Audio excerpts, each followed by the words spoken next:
Comme en novembre dernier, vous proposez une délibération visant à attribuer une subvention de 100 000 € à l'association SOS Méditerranée pour, je cite, « ses opérations de sauvetage en mer et de sensibilisation des Parisiens à l'accueil des exilés ». Comme en novembre dernier, nous n'y sommes pas favorables et les raisons sont diverses. D'une part, l'endettement pharaonique de la ville ne permet pas aux Parisiens de financer toutes les causes humanitaires qui méritent un soutien, non pas des seuls Parisiens, mais de toute la communauté nationale. Nous devons agir à Paris, où la misère est immense, et cesser de confondre la ville et l'État.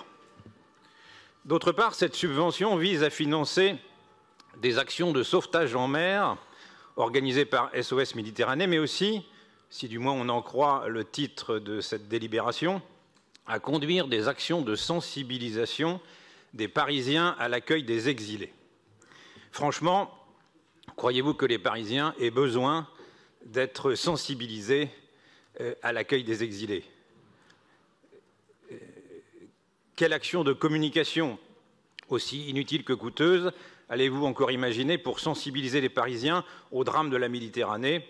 On cherchera vainement dans l'exposé des motifs le début d'une explication. En réalité, cette association se charge d'une mission qui est aussi généreuse que nécessaire et chaque Parisien peut individuellement faire le choix de la soutenir. Mais les Parisiens peuvent aussi choisir de participer à reconstruire le Liban, à éradiquer la méningite en Afrique subsaharienne, à financer la recherche sur les maladies de l'intelligence ou à protéger les femmes au Darfour. Alors respectons les Parisiens et ordonnons des dépenses dans leur intérêt, à eux ensuite de choisir comment et au bénéfice de qui ils entendent exercer leur générosité. Et pour finir, je vous rappelle que vous avez, en application des dispositions de l'article L. 1611-4 du Code général des collectivités territoriales, le devoir de contrôler l'usage des fonds que vous distribuez sans compter.